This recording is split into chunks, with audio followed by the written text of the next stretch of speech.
Yuriorkis.com. Take over. Last mission. Final boss mode. What it do?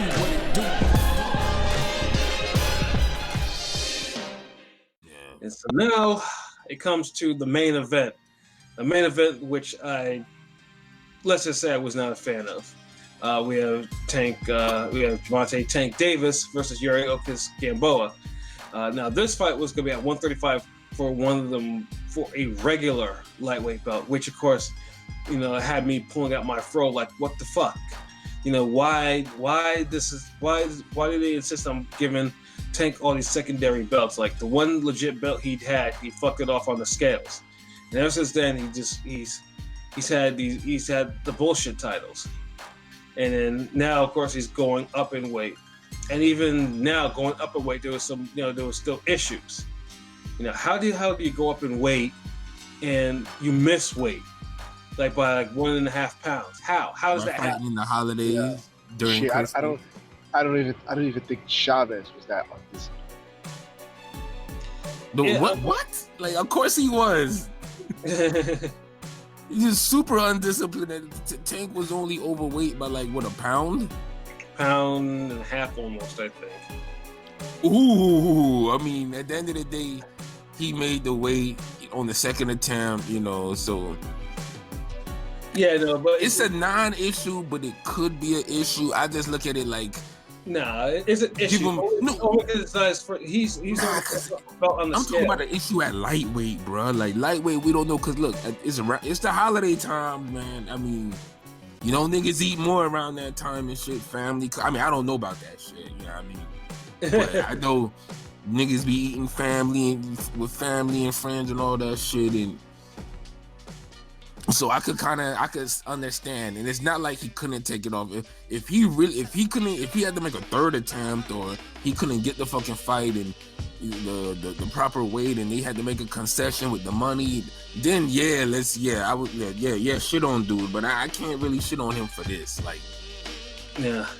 Wait till his next fight. His next fight come on. If he do the same shit, then it's possible that he stayed at junior lightweight too long. Junior lightweight too long. He didn't stay there long enough. What the fuck?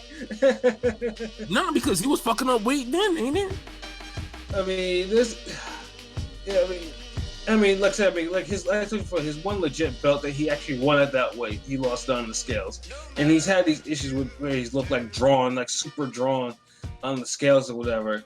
But then, like if you're going up to lightweight, you're not supposed to. I mean, just the fact that you missed weight on your first try, I mean, that raises an eyebrow. I'm like, what the fuck, and that's what I'm saying. Like it could raise an eyebrow. I'm not denying that, but I'm not gonna say it's an issue. Like I gotta see it one more again at lightweight, man, and to say like it's worse than Chavez, fuck out of here, hell nah, like come on. I mean, Chavez blows weight, like really blows weight. Like there's no fucking around with that. I mean, Chavez is like, I weigh in when I weigh in, unless you give me a lot of money. Yeah, like like I haven't seen anyone else get away with the shit Chavez Jr. get away with. So I don't want to start, comparing other people to dude, because he's like he in his own fucking league. Yeah, definitely. Like he got the whole hallway. Like that's him. But we had a chance to see. Okay, since he may win on the second try, so we're gonna see what it's gonna look like in the ring. So pretty much this whole fight was just. It was just fuckery. It was just a lot of fuckery. It was a lot of bullshit and it was a lot of fuckery. I mean, first it was just like it was tentative. Then I think it was in the third round that Tank actually dropped Gamboa with a fast combination. Like that shit was kind of quick, And I'm thinking to myself. And then as he fell, Gamboa came up like hobbling, like he was like he was he wasn't like in pain hobbling. But he was walking funny. Like something looked off. Yeah, And I remember I was on Twitter. And at first, the way they were talking, it was like, "Oh, he tore something in his boot or whatever." Something out, and because he was walking stupid funny.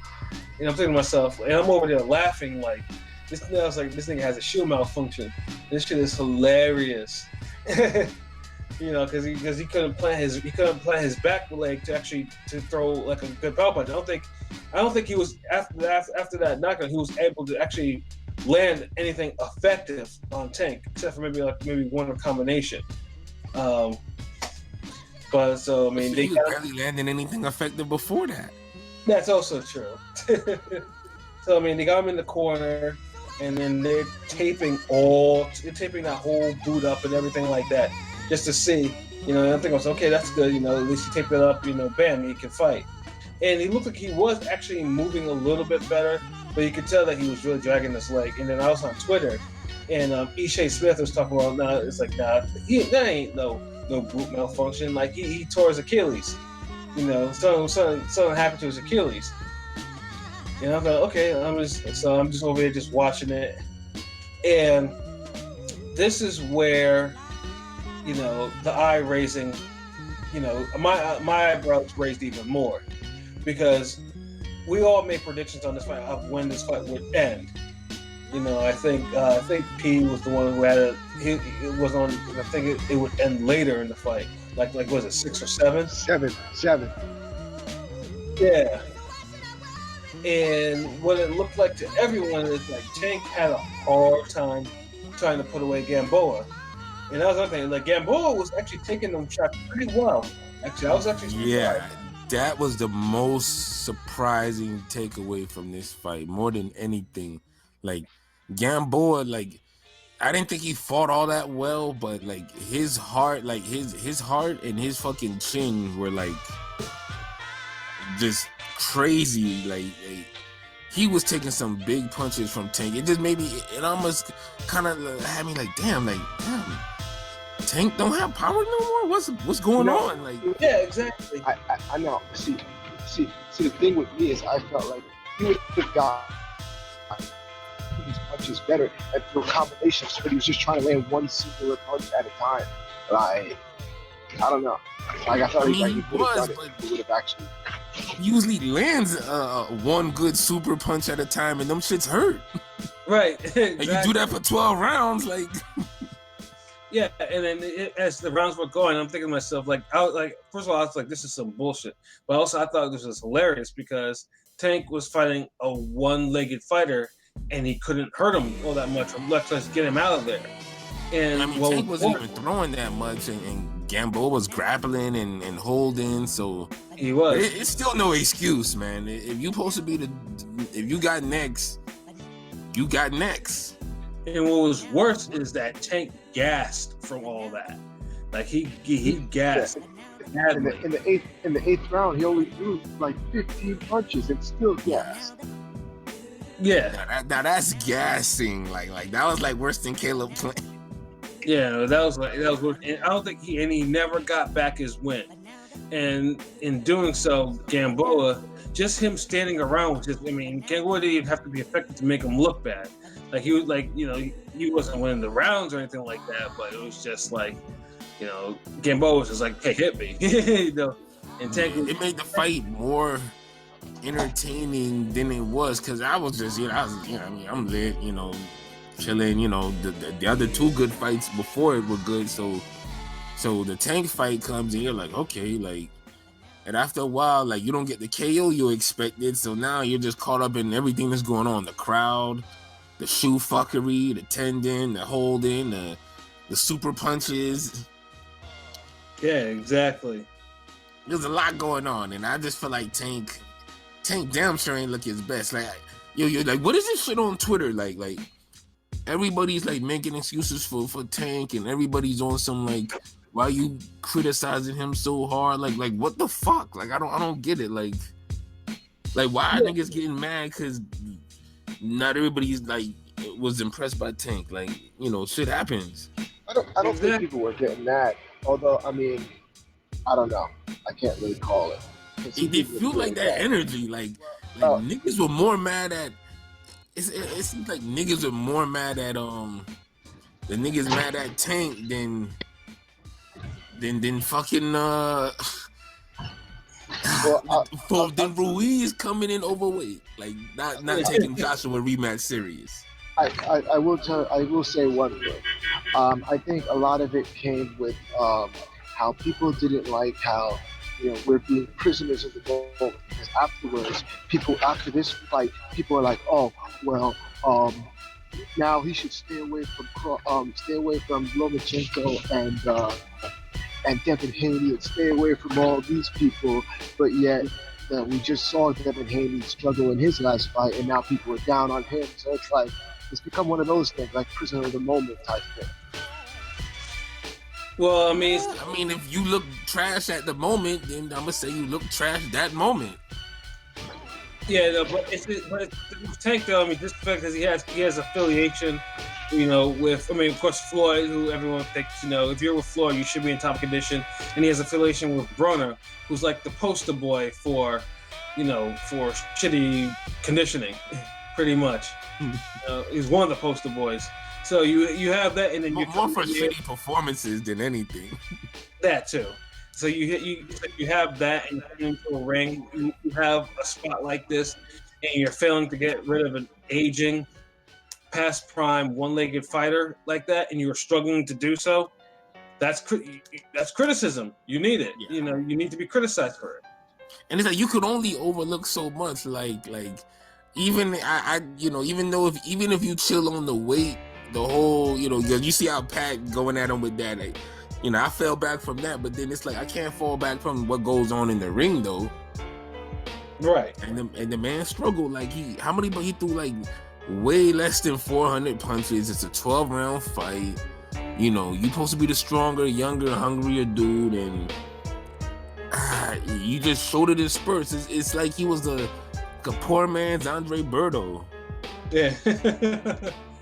Yeah, he didn't really have a plan B, which made it like in the 12th round too. Like when they shook hands at 12th round, I was like, God damn, this thing actually went to round 12.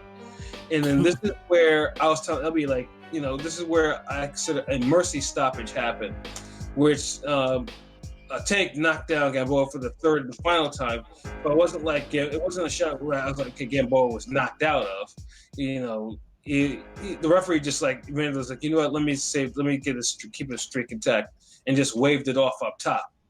I didn't even see him wave it off. I was like, okay, I thought maybe the corner stopped that shit. I mean, because Gamboa looked hurt, but it's already the 12th round, so it's like, what the fuck? Yeah. You just let this man get up, like, because I would have just waited till he got up, and if he would have looked on point, then whatever, let it go. But if, but I don't know, because you let the guy get up and stumble back into the ropes, and you let him continue, it's a problem. So, right, exactly. Like, fuck it, we not even giving him the chance to do that shit. We saw what happened last time. Right. So they were like, the ref was like, let's award this KO. Give him a mercy stoppage and get this KO in there. And I was just like, that was horseshit. That was pure horseshit. I was just like, nah, this is not cool. I mean, the fight was never in doubt, but still. Yeah, this was supposed to be a showcase fight, and it went wrong it went wrong, but not to the point where he was risking an L, but his I wouldn't say his reputation, everything took a hit. I mean, people are not looking at it like if it was 100, it dropped to like an 85. Right. Like, they're not looking at Tank like he's like some sort of killer or anything like that. They're looking at him as like, now people look at him like he's spook, because everyone has something to say about this fight.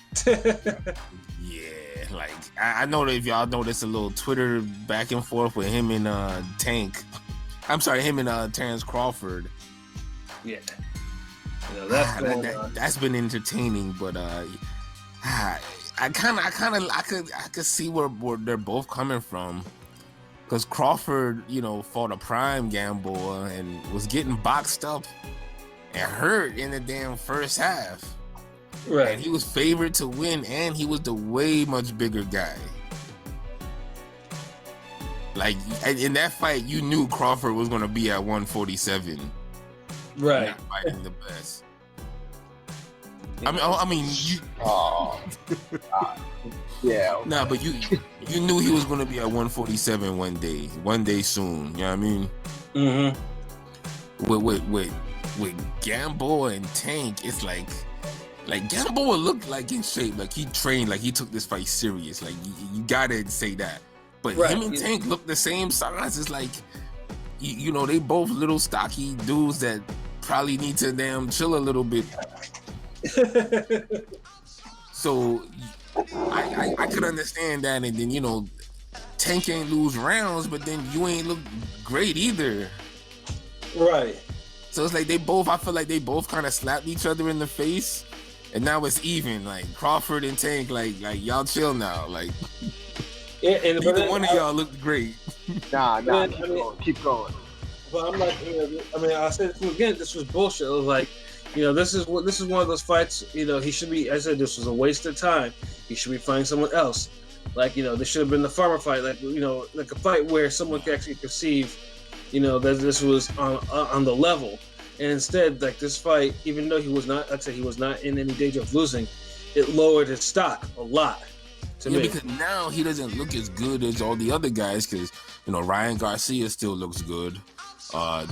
Devin Haney, didn't Devin Haney had like an injury in his last fight too? Yeah, he had an injury to his shoulder, but he was looking good though before that. Yeah, that's what I'm saying. So it's like you can't really get on Haney too much for that fight. Like, not everybody's gonna look like damn Arturo Gatti with a hurt shoulder, and, you know, or even Pascal with the heart.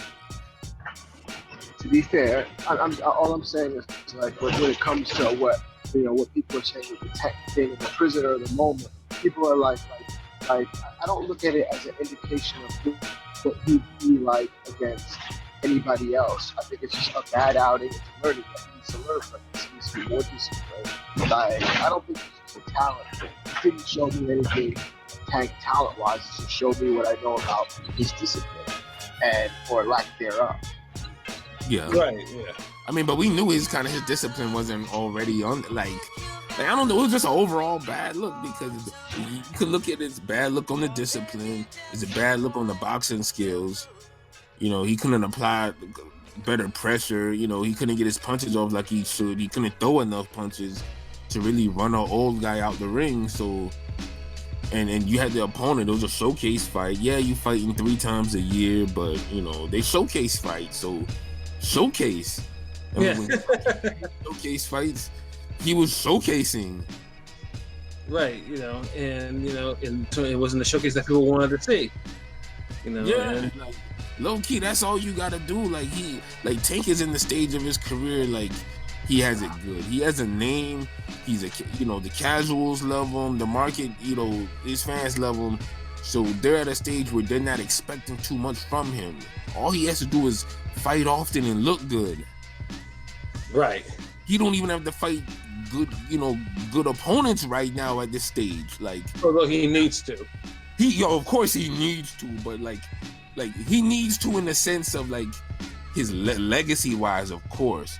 But for his overall branding, he doesn't really need to right now. Like, it's no rush because everything is just being milked. Once the casuals start calling out for him to damn fight better people, then that's when I feel like they're gonna be like, okay, let's make this fight. Let's make that fight. But everybody, they like the show that's going on right now with Duke. Yeah. Well, the casuals do.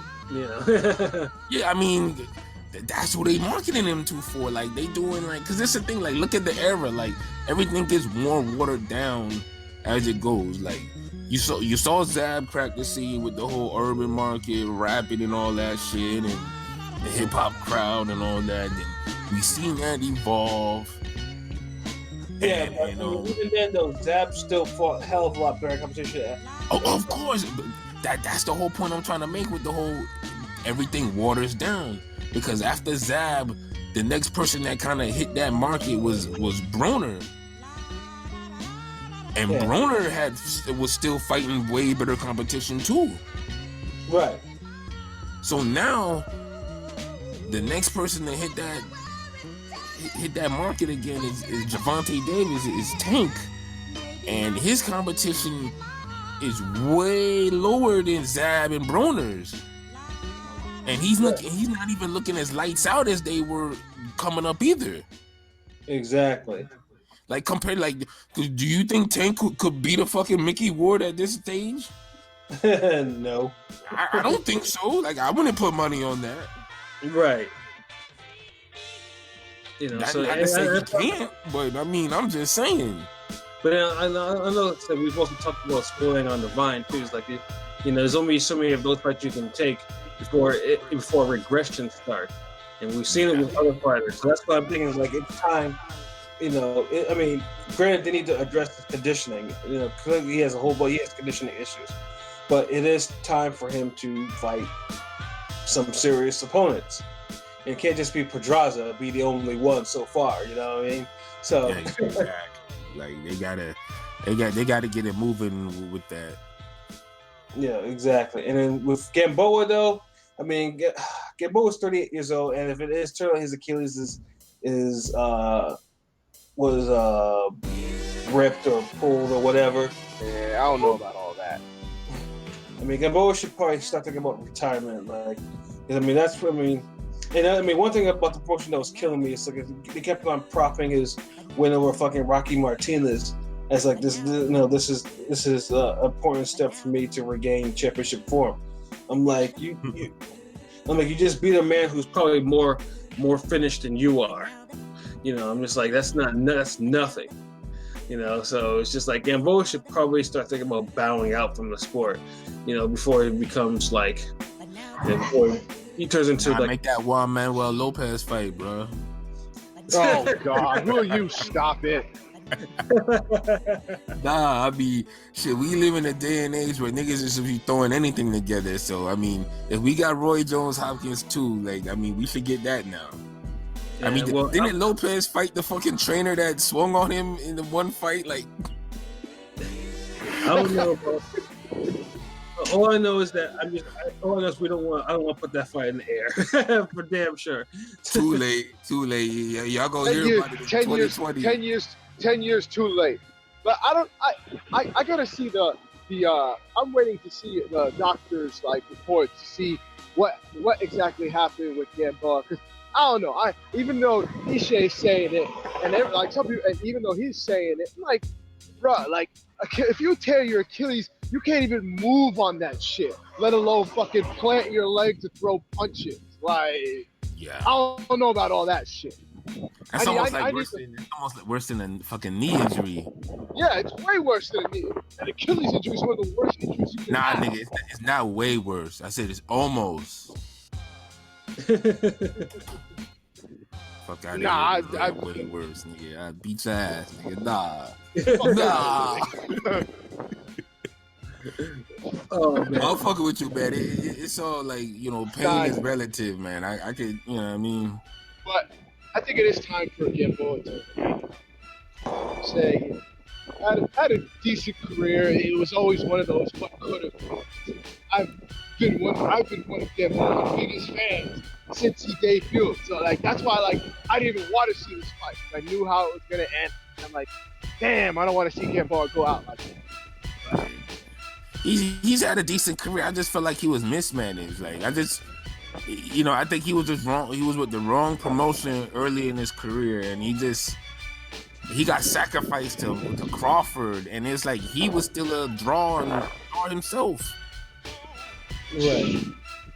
And so it's just like, Yeah, honestly, it's funny because he's really the collateral damage when it comes to, I know it's funny, but the whole beef with, remember the whole beef with Mayweather and 50 Cent when they were about to start Mayweather promotion? Oh, they signed him. Gamboa was supposed to was one of Floyd's signees. He wanted Gamboa on Mayweather promotion, but then Floyd and 50 fell out, and Floyd and 50 signed the contracts and refused to give them over. He kept those, so he kept. Floyd went to jail too, though. Yep, Yeah, but it was when he that kind of fucked shit up too. Yep. So like, imagine if Gamboa was with Floyd, like that would have been a whole lot better. Instead, he was with 50, and then yeah, we all saw how that shit turned out. Yeah. But I ain't blaming 50 on that, man. Gamboa, remember this at the time when Gamboa was starting to have his up and down performances, like Marcus Brown, and he was having a damn trouble making weight, and sometimes we was like, man, why he trying to be at 135? It looked like he could still go down to 130. Like he need to go back down. You know, that's the whole reason why they fed him to Crawford, because they was like, well, shit, he gonna fuck around and damn lose to anybody soon. So, well, they wanted to give him to feed him to Mikey. Mikey was supposed to be Mikey and Gamboa, until Mikey had his issues with Top Rank, so they gave him. Remember, it was Brandon Rios before that. Yep. Yeah.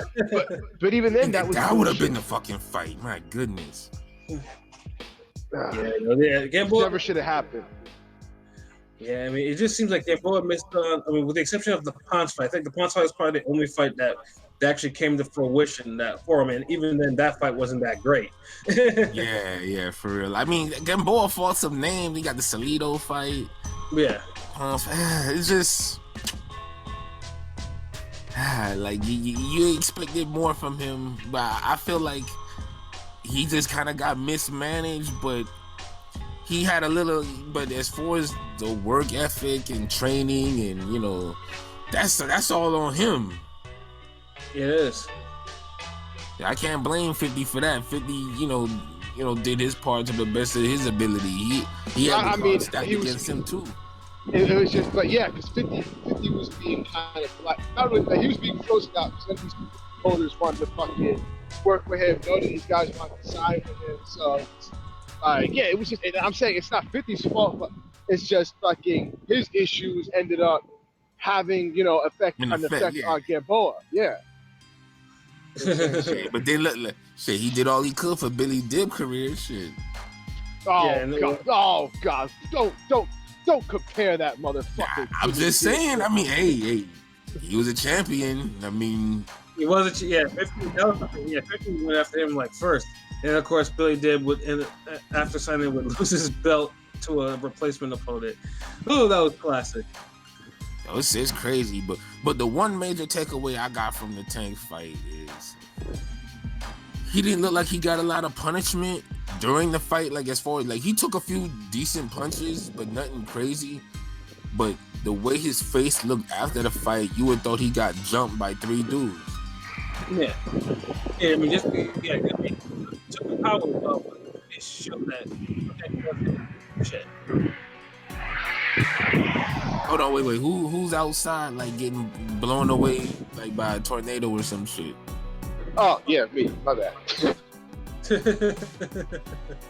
Yeah. So yeah. I mean, that's definitely, a very important takeaway from that, LB, for sure.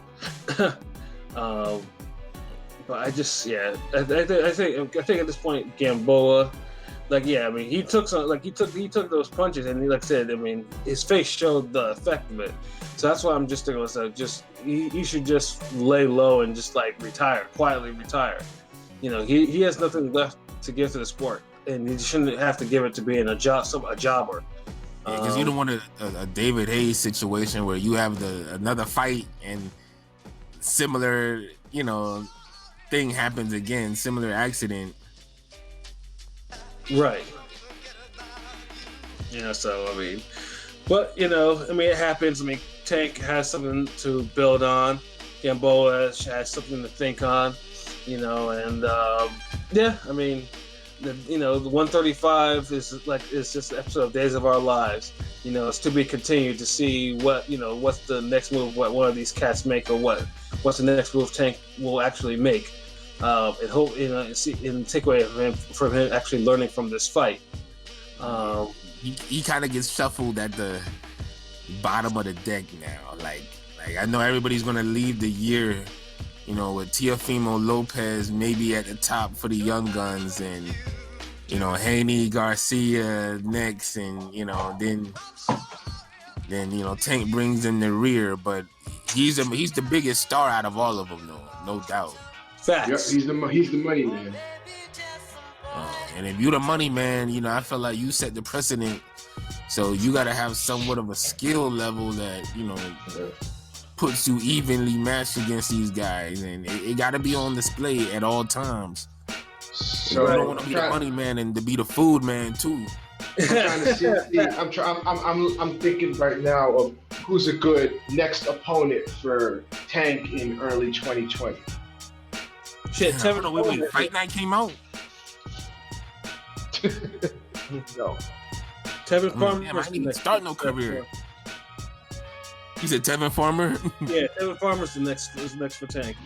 And we got to stop the Nah, it's gonna be JoJo Diaz. Why? Yeah. And JoJo Diaz gonna beat Farmer. Well, I mean, American Dream, right? I mean, I'll put that fight in the air. That's for damn sure. Nah, that's possible. Yeah. He ain't making 130 no more. Nah, Farmer would have to move up, man. Yeah. He ain't the A side if because this is the thing, man. Like, whoever's gonna look, if y'all want Tank to start getting in some of these better fights, and that's what a lot of these guys really. Somebody just gonna have to start being the bigger man and say, look, I'll concede this, beat your fucking ass, and then become the man. Somebody has to do that. And until that happens, all these guys are just gonna start fighting the same type of opponents, and we're all just gonna keep guessing about who could beat each other. Right. That's what's been going on. And that of course is just counterproductive. That's nothing gets resolved. Yep. So, but yeah, I mean, overall, like I said, the card was, you know, it was interesting to watch. It was a good watch. Take away from that, Showtime, obviously, you know, we hope that going into 2020, that Showtime will put some more thought into their cards, at least they'll be as entertaining as this one, per se. Showtime had their one good fight. Now they're gonna go back down to the depths of the ocean. It won't come out until fucking June, July. Yeah, it seems like they if there's like 3/4 in the year, it's like I think Showtime gives you like one decent fight every 3 or 4 months, and then it's trash the rest of the way. Like he's right. Yeah. It's unfortunate, but that's how it is. Yeah. But you notice they do that, or they spread it out. Like they do that on their on Fox as well. Like each of their networks do it, but at different times, so they kind of even out the decent fights throughout the year. They do. Think about it. Like we're already going into damn January. What we having? What, Garcia, Red Cash. What J-Rock and his fight. You know, we got Hurd making it. Hurd and Jobber.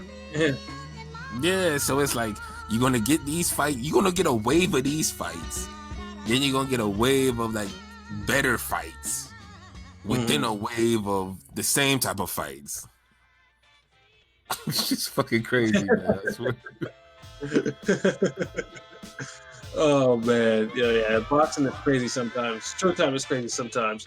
So I guess we'll have to see how it plays out in 2020.